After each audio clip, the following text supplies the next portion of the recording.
빠방하이. 요즘 선 제대로 넘는 날씨, 30도로 왔다 갔다 마구 넘나들죠. 이럴 때 꼭 필요한 게 있습니다. 에어컨, 민초 아이스크림, 그리고 괴담. 민초 관련된 내용은 빠키 ETV에 업로드 예정이니 많이 기대해 주시고요. 오늘은 괴담 애니 중에 난이도 탑급 애니메이션 학교 괴담을 준비했습니다. 학교에 관련된 온갖 괴담을 주제로 하는 애니이다 보니 썰도 넘쳐나는데요. 오늘 탈탈 털어보겠습니다. 그런데 이번엔 자료 찾다가 제 멘탈이 탈탈 털렸네요. 남양 특집이라 조금 무서울 수도 있으니 각오하시라고요. 학교 괴담의 소름 돋는 비밀 탑5 시작하겠습니다.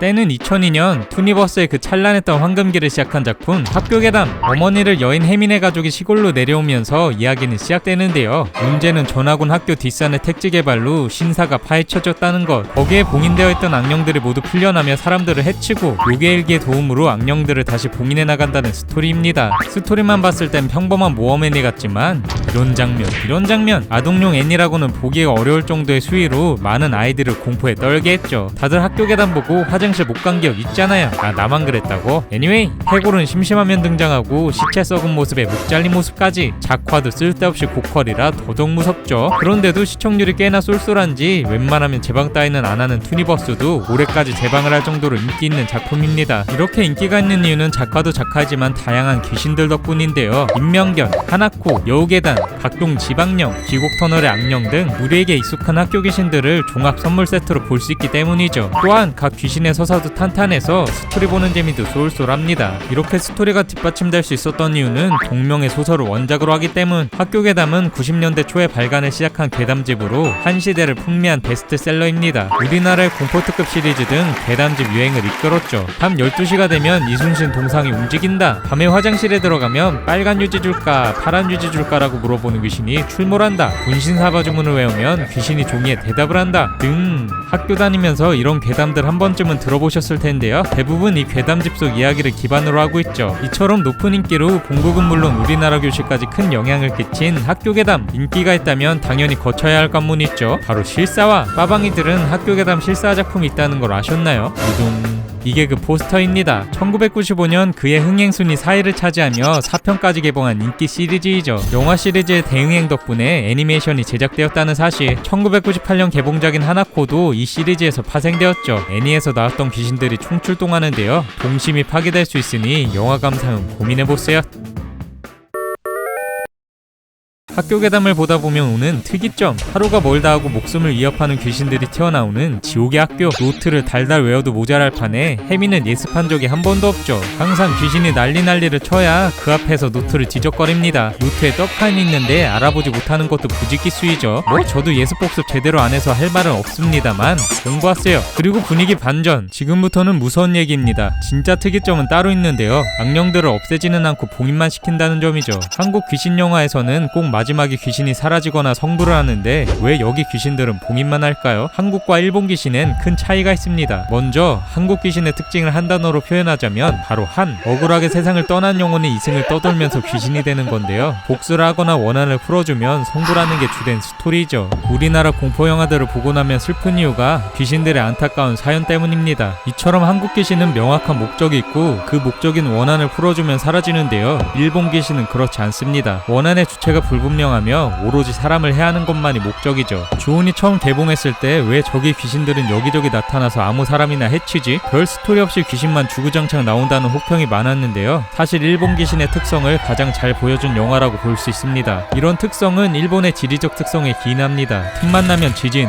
쓰나미 등 자연재해를 달고 살다 보니 아무리 착하게 살고 잘 살아도 운이 나쁘면 죽을 수밖에 없었죠. 귀신도 혼자만 죽은 게 억울하다 보니 불특정 다수를 해하여 끌어내리는 게 목적이고요. 원한의 주체가 불분명하니 저승에 돌아갈 이유도 없는 겁니다. 또한 일본 귀신들은 이런 자연재해의 의인하나 마찬가지입니다. 운 나쁘게 자연재해를 만나면 죽을 수밖에 없듯이 운 나쁘게 귀신을 만나면 죽을 수밖에 없다는 거죠. 자연재해를 없앨 수 없듯 귀신을 저지할 수 있는 방법도 봉인뿐. 하지만 학교 괴담처럼 봉인이 풀리면 다시 나타난 사람을 해야 하는 악몽의 연속을 선사합니다. 걸리면 이유도 없고 방법도 없으니 귀신을 마주치지 않는 게 최선의 방법인 거죠. 귀신은 물을 건너지 못해서 섬나라엔 귀신이 특히 많다고 하는데요. 진짜 잘 피해 다녀야겠네요.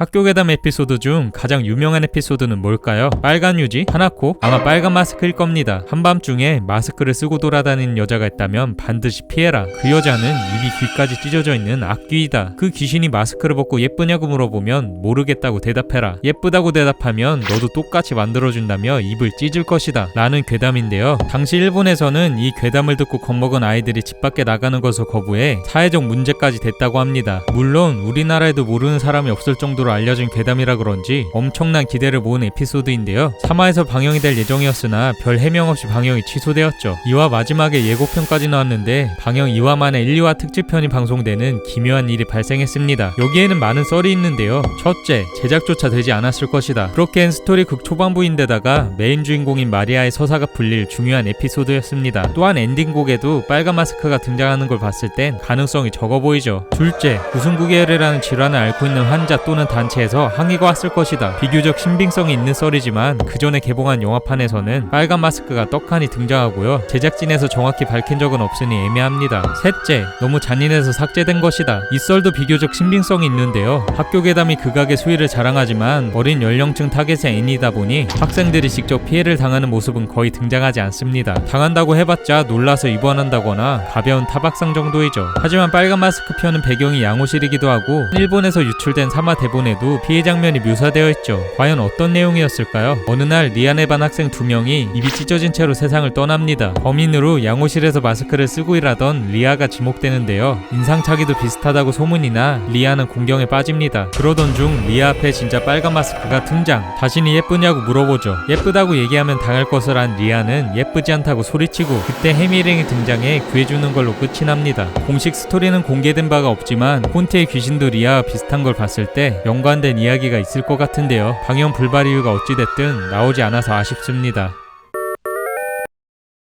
일본판, 한국판도 소름돋지만 가장 소름돋는 건 미국판입니다. 특히 더빙이 소름돋죠. 아리아 대사 한번 들어보실까요? Look for a damn metronome, you nitwit. 와우! 그냥 팬 더빙이 아닐까 킹리적 가심을 해보지만 공식 더빙이란 사실 애니메이션판 짱과 마찬가지로 온갖 성적들과 욕설이 난무합니다. 캐릭터 컨셉도 대폭 변경되었는데요. 해미는 파이터 수준의 독설가인데다가 대사만 들었을 땐 귀신을 무서워하는 것 같지도 않고요. 영빈이는 변태, 누리는 말더듬이, 경태는 유대인. 특히 충격적인 건 원작에서는 그렇게 평온하고 착한 마리아가 미국판에서는 해미와 시도 때도 없이 독설을 날려대며 싸우죠. 이 다크시니가 희생하는 이 엄청난 명장면에서는 같이 브로크백 마운틴이나 보자는 대사를 날리고요. 여우계단 편에서는 해미는 이런 소원을 빌고 있죠. 그리고 엄마는 레즈비언 컨셉이고 리아와 처음 만난 게 병원이 아니라 기독교 동성애 탈출 캠프이죠. 보지 않고 글로 쓰기만 해도 벅차네요. 이렇게 미국식 개그를 때려넣은 데에는 다 이유가 있습니다. 서양에서는 늑대인간, 뱀파이어 등 물리적 능력을 가지고 사람을 해할 수 있는 몬스터를 무서워하지 동양 귀신을 별로 안 무서워하기 때문인데요. 개그라도 넣으려고 드립을 치다 보니 이 지경이 된 듯합니다. 역시나 멀고도 먼 미국 갬성 안 본 눈 삽니다. 극강의 츤데레인 다크시니. 그 당시 초딩들에게 츤데레의 매력을 알려줬죠. 하다하다 요괴에게 치일 줄 누가 알았겠습니까? 입으로는 인간 따위랑 친구는 안 한다. 2대에 걸쳐 자신의 자유를 빼앗은 너를 가만두지 않겠다. 온갖 저주를 퍼붓는데요. 애들이 위기에 처할 때마다 갑자기 나타나서 도와주죠. 그리고 대망의 마지막 장면. 이 명대사는 다시 봐도 감동이죠. 마지막 회엔 또 하나의 반전이 있는데요. 사실 다크시니는 고양이 봉인 따위는 쉽게 풀 수 있는 강력한 요괴라는 것. 고양이에서 나오면 다시 들어가지 못할까봐 나올 수 있으면서도 그냥 안에 있었던 거죠. 이런 츤데레적 성향은 모티브로 하는 요괴와 비슷한데요. 다크시니의 원래 이름은 야마노자쿠. 일본 설화에 등장하는 요괴로 만난 사람의 마음을 읽고 그와는 반대되는 행동을 하게 만든다고 하죠. 일부러 청개구리 짓을 하는 츤데레를 야마노자쿠라고 부르기도 합니다. 이름 잘 지은 것 같네요. 그런데 우리나라 번역은 다크시니? 이름이 왜 이런 걸까요? 어둠을 뜻하는 다크와 한국 전통 요괴 어둑시니의 시니를 합친 이름으로 볼 수 있습니다. 사람이 두려워하면 점점 몸집이 커지는 다크시니와 마찬가지로 어둑시니도 사람이 쳐다보면 볼수록 몸집이 커진다고 하죠. 어둠을 형상화한 요괴로 늦은 밤 어둑시니를 보면 모른 체 하라고 하는데요. 겁먹거나 쳐다보지 않으면 점점 작아져서 사라진다고 합니다. 요괴 이야기 재밌네요. 우리의 여름밤을 책임진 추억의 학교 괴담. 이미 많은 괴담에 등장한 요괴들이라 비하인드 스토리도 많은데요. 이번 영상 반응 좋으면 학교 괴담 귀신 모음집도 준비해보겠습니다. 마무리. 아직 안녕자도야의 소름돋는 비밀 영상을 안 보신 분은 이어서 봐주시고요. 영상이 재밌었다면 좋아요, 구독하기 그리고 알람 설정 꾹 눌러주세요. 다음 영상도 이어서 봅시. 다크시니?